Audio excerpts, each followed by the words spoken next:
ఒక రాజు తన రాజ్యాన్ని సంపదను అంతా వదులుకొని సత్యం కోసం వెతుకుతూ ఒక భిక్షువుగా మారాడు.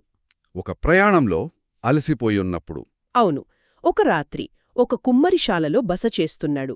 అక్కడే అనుకోకుండా ఆయనకు మరో యాత్రికుడు తారసపడ్డాడు. ఆ రాత్రి వారిద్దరి మధ్య జరిగిన సంభాషణ అదే ఆ రాజు జీవితాన్ని, ఆయన దృష్టిని శాశ్వతంగా మార్చేసింది.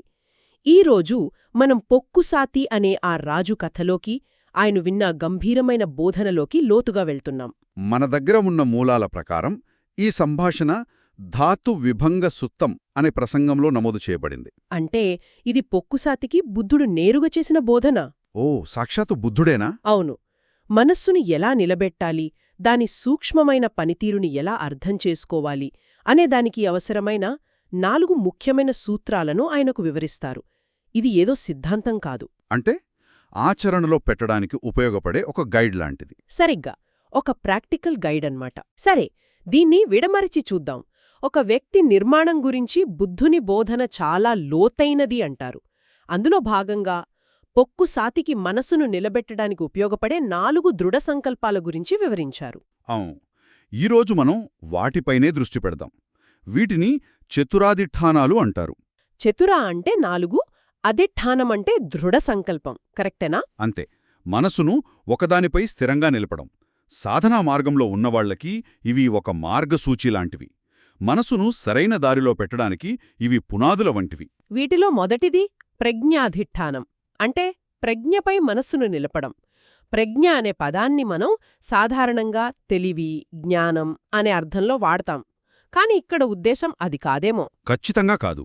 ఆ రెండింటి మధ్య చాలా పెద్ద తేడా ఉంది. అంటే ఉదాహరణకు, ఉప్పు గురించి ఎవరైనా 10 పుస్తకాలు చదవచ్చు, దాని రసాయన ఫార్ములా చెప్పొచ్చు.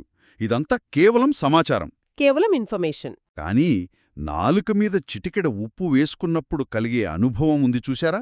దాని రుచి ఎలా ఉంటుందో ప్రత్యక్షంగా తెలుసుకోవటం, అదే అసలైన జ్ఞానం. ఇక్కడ ప్రజ్ఞ అంటే అలాంటిది. అనుభవపూర్వకమైన జ్ఞానమనమాట. అవును, ధ్యానం ద్వారా ఎటువంటి రాగద్వేషాలు లేకుండా వర్తమాన క్షణంలో జరిగే ప్రతి విషయాన్ని ఉన్నది ఉన్నట్లుగా గమనించటం ద్వారా లభించేదే ప్రజ్ఞ. అంటే విషయాలను మన ఇష్టాయిష్టాల ఫిల్టర్ లేకుండా వాటి నిజస్వరూపాన్ని చూడగలగడం. సరిగ్గా ఆ చూపుతో కలిగే అవగాహనే ప్రజ్ఞ. బుద్ధుడు పొక్కుసాతికి ఏం చెప్తారంటే, ఈ ప్రజ్ఞను అభివృద్ధి చేయడంలో ఎప్పుడూ ఏమరపాటుగా ఉండవద్దు, దానిని వదిలిపెట్టవద్దు అని హెచ్చరిస్తారు. ఓకే, అంటే మనస్సును నిష్పక్షపాతంగా గమనించడం ద్వారా వచ్చే అనుభవ జ్ఞానమే ప్రజ్ఞ.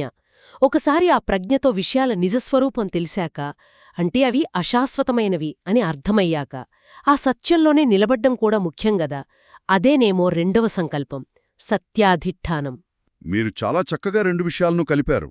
అవును, రెండవది సత్యాధిష్ఠానం, సత్యంపై నిలబడటం. ఇది కేవలం నిజం మాట్లాడడం కాదు. దానికంటే చాలా లోతైనది. ప్రజ్ఞ ద్వారా మనం గ్రహించిన అనుభవపూర్వక సత్యంలో మనసును స్థిరంగా ఉంచుకోవడం. ఇక్కడ సత్యమంటే విషయాల యొక్క అనిత్య, దుఃఖ మరియు అనాత్మ స్వభావాలను గ్రహించడం. మనకు కనిపించేవన్నీ శాశ్వతంగా, సుఖంగా ఉన్నట్లు ఒక భ్రమ కలుగుతుంది. ఇది నిజమే. యవ్వనం లేదా ఆరోగ్యం శాశ్వతమనుకుంటాం. అవును, కాని అది క్షీణించినప్పుడు ఆ మార్పు మనకు దుఃఖాన్ని కలిగిస్తుంది. ఆ మార్పును అంగీకరించలేకపోతాం. ఆ అశాశ్వత స్వభావమే అసలైన సత్యం. అదే, ఆ సత్యాన్ని ప్రజ్ఞ ద్వారా గ్రహించినప్పుడు మనసులో ఒక రకమైన నిర్లిప్తత, వైరాగ్యం కలుగుతాయి. ఓ, ఇది ఇంతేనా అనే ఒక స్పష్టత వస్తుంది.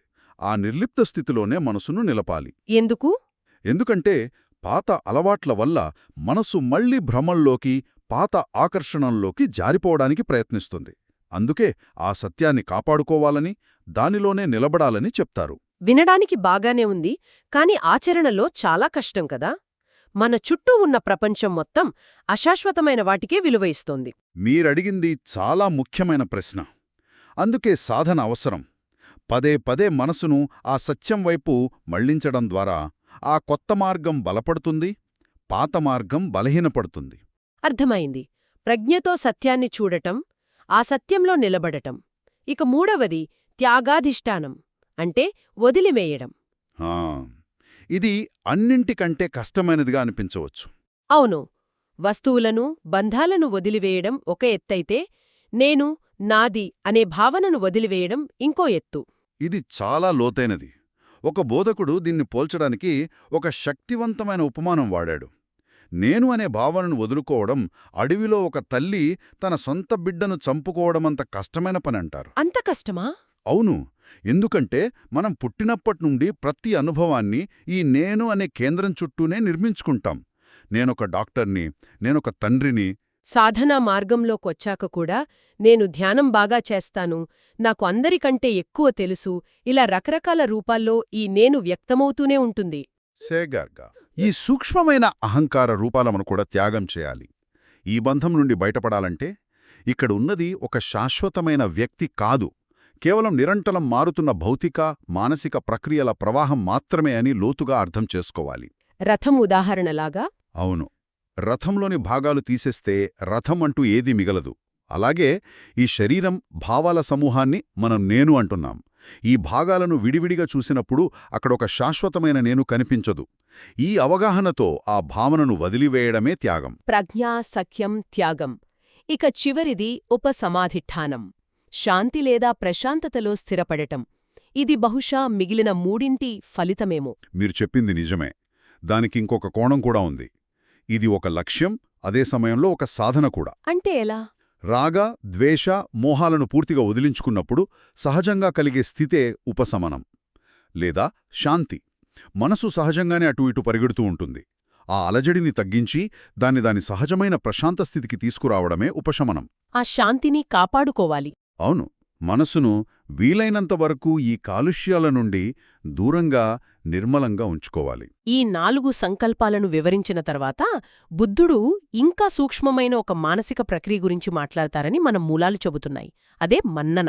మన్నన అంటే నేను అనే భావనను సృష్టించుకోవడం. మనం ఇప్పుడే త్యాగం గురించి మాట్లాడుకున్నాం, ఇది దానికి సంబంధించినట్టే ఉంది, కానీ ఇంకా లోతైనదిగా అనిపిస్తోంది. అవును.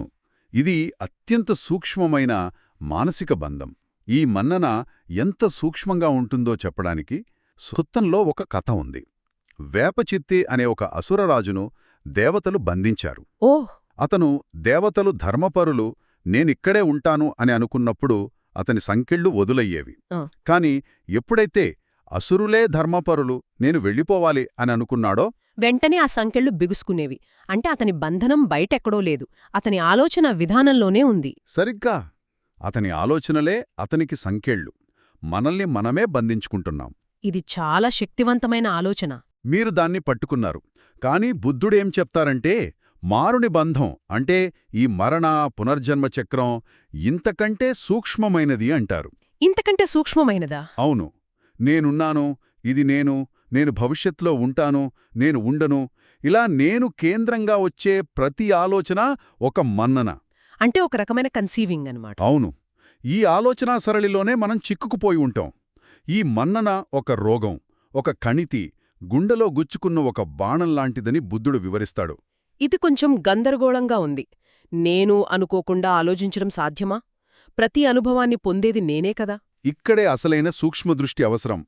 అనుభవం జరుగుతోంది, ఆలోచన జరుగుతోంది, కాని దానిని నేను అనే ఒక శాశ్వత కేంద్రానికి ఆపాదించకుండా గమనించగలగాలి. ఒక ఉదాహరణతో చెప్పగలరా? తప్పకుండా. గాలి వీస్తోంది, అక్కడ వీయడం అనే ప్రక్రియ జరుగుతోంది, కాని ఆ ప్రక్రియను చేసే గాలి అనే ఒక శాశ్వత వస్తువు ఉందా? లేదు, అది కదలికలో ఉన్న అణువుల సమూహం. సరిగ్గా. అలాగే చూడటం, వినడం, ఆలోచించడం అనే ప్రక్రియలు జరుగుతాయి. కాని ఆ ప్రక్రియల వెనుక ఒక శాశ్వతమైన నేను అనే యజమాని లేడు. ఆ ప్రక్రియలకు ఒక యజమానిని సృష్టించడమే మన్నన. ఇది సాధనలో చాలా ఉన్నతమైన దశ. ఈ లోతైన బోధన విన్న తర్వాత పొక్కుసాతి పరిస్థితి ఏంటి? ఆయనకిదంతా అర్థమైందా? అర్థం కావడమే కాదు, ఆయనలో ఒక అద్భుతమైన పరివర్తన వస్తుంది. ఈ గంభీరమైన బోధన విన్న తర్వాత తన ముందు ఉన్నది సామాన్య యాత్రికుడు కాదు, సాక్షాత్తు బుద్ధుడే అని ఆయనకు అర్థమవుతుంది. అప్పుడాయన పశ్చాత్తాపపడతాడు కదా? అవును. అప్పటివరకు తెలియక ఆయన్ను స్నేహితుడిలా సంబోధించినందుకు వెంటనే ఆయన పాదాలపై పడి తన తప్పును ఒప్పుకుని క్షమించమని వేడుకుంటాడు. అప్పుడు బుద్ధుడు ఒక ముఖ్యమైన విషయం చెప్తారు. అది కేవలం పొక్కుసాతికే కాదు, అందరికీ వర్తిస్తుంది. అవును. బుద్ధుడిలా అంటాడు, ఎవరైతే తప్పును తప్పుగా గ్రహించి దాన్ని సరిదిద్దుకొని భవిష్యత్తులో అలాంటి తప్పు పునరావృతం చేయకుండా ఉంటారో అదే ఆర్య వినయంలో అసలైన అభివృద్ధి. అంటే తప్పు చేసిన వారిని శిక్షించడం కాదు, వారి ఎదుగుదల ముఖ్యం. అంతే. ఆ క్షమాపణ అడిగే ప్రక్రియలోనే పొక్కుసాతి మనసు మరింత నిర్మలమై అప్పటికే ఉన్న అవగాహన మరింత బలపడుతుంది. ఆ క్షణంలోనే ఆయన ఉన్నతమైన స్థితిని పొందుతారని అంటారు. అవును, ఆ క్షణంలోనే పొక్కుసాతి అనాగామి ఫలాన్ని, అంటే తిరిగి ఈ కామలోకంలో జన్మించని స్థితిని పొందుతాడు. ఆ తర్వాత బుద్ధుని వద్ద పూర్తిస్థాయి భిక్షువుగా మారడానికి అనుమతి అడుగుతాడు. కాని అప్పుడు కథ అనుకోని మలుపు తిరుగుతుంది. అవును, ఒక భిక్షువుకు ఉండాల్సిన భిక్షాపాత్ర, వస్త్రాలు అతని వద్ద ఉండవు. వాటిని సమకూర్చుకోవడానికి బయటకు వెళ్తాడు. అలా వెళుతుండగా ఒక ఆవుదాడిలో మరణిస్తాడు. ఒక్క నిమిషం. ఏంటి, అంతటి జ్ఞానాన్ని పొందిన మరుక్షణమే ఒక ఆవుదాడిలో చనిపోయారా? ఇది వినడానికి చాలా వింతగా, అన్యాయంగా అనిపిస్తోంది. ఇది సహజంగా వచ్చే ప్రశ్నే.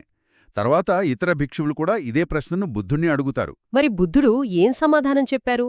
అప్పుడాయన కర్మ సిద్ధాంతం యొక్క సూక్ష్మ భేదాన్ని వివరిస్తారు. పొక్కుసాతి చాలా ప్రజ్ఞావంతుడు. అతను అనవసరమైన ప్రశ్నలతో నన్ను వేధించలేదు. చెప్పిన ధర్మాన్ని ఉన్నది ఉన్నట్లుగా గ్రహించి అనాగామి అయ్యాడు అని చెప్తారు. అంటే ఆయన పొందిన జ్ఞానం ఆయన మానసిక కర్మను, భవిష్యత్తులో సృష్టించబోయే కర్మను పూర్తిగా శుద్ధి చేసింది. అందుకే ఆయనకు తిరిగి ఈ లోకంలో పుట్టాల్సిన అవసరం లేదు. కానీ పాత శారీరక కర్మశలం ఇంకా మిగిలి ఉంది. సరిగ్గా ఆ ఆవుదాడి, ఆ పక్వానికి వచ్చిన పాత కర్మ ఫలితమే. ఓ, అంటే జ్ఞానం భవిష్యత్ దుఃఖాన్ని నివారిస్తుంది కాని ఇప్పటికే పక్వానికొచ్చిన పాత కర్మఫలాన్ని పూర్తిగా ఆపలేకపోవచ్చు అన్నమాట. అవును, ఆయన మరణం శారీరకమైనదే. కాని ఆయన పొందిన జ్ఞానం, ఆయన చేరిన చైతన్య స్థితి శాశ్వతమైనది. బుద్ధుడు స్పష్టంగా చెప్తాడు, అతను శాశ్వతంగా పరినిర్వాణం చెందాడు. మళ్లీ ఈ లోకంలో పుట్టడు. అతనిది ఉన్నతమైన గతి. అంటే పొక్కుసాతి కథ మనకి ఏం చెప్తోంది? జ్ఞానాన్ని పొందడానికి పెద్ద పెద్ద ఆశ్రమాలు అవసరం లేదు, ఒక కుమ్మరిశాల కూడా చాలు. సరైన గురువు, సరైన బోధన దొరికితే, మనసు సిద్ధంగా ఉంటే ఒక్క రాత్రి కూడా జీవితాన్ని మార్చెయ్యగలదు. అంతేకాదు, ఆయన కేవలం విని వదిలేయలేదు. వింటున్నప్పుడే తన మనసులో ఆ విషయాలను అన్వయించుకున్నాడు. తన అనుభవంతో పోల్చి చూసుకున్నాడు. అందుకే అంత వేగంగా ఆ స్థితిని పొందగలిగాడు. ఆయన కథ శ్రవణం, మననం, నిధిధ్యాసనం, ఈ 3 ప్రక్రియలు ఒకేసారి జరిగినట్లు చూపిస్తోంది. ఇవన్నీ విన్న తర్వాత మన ముందు ఒక లోతైన ప్రశ్న మిగిలిపోతుంది. అవును, ఈ కథ మన అందరి ముందు ఒక ఆచరణాత్మకమైన ప్రశ్ననుంచుతోంది. నిరంతరం నేను, నాది అనే ఆలోచనల ప్రవాహంలో, ఈ మన్నన అనే సూక్ష్మమైన బంధంలో కొట్టుకోకుండా ఈ ప్రపంచంలో జీవించడం ఎలా? మనసులో నిరంతరం కథలు అల్లుకునే ఈ నేను అనే భావనను కేవలం ఒక మానసిక ప్రక్రియగా గమనిస్తూ దానిలో పూర్తిగా చిక్కుకోకుండా ఉండడం ఎలా సాధ్యం? ఇది ప్రతి ఒక్కరూ తమను తాము వేసుకోవాల్సిన ప్రశ్న.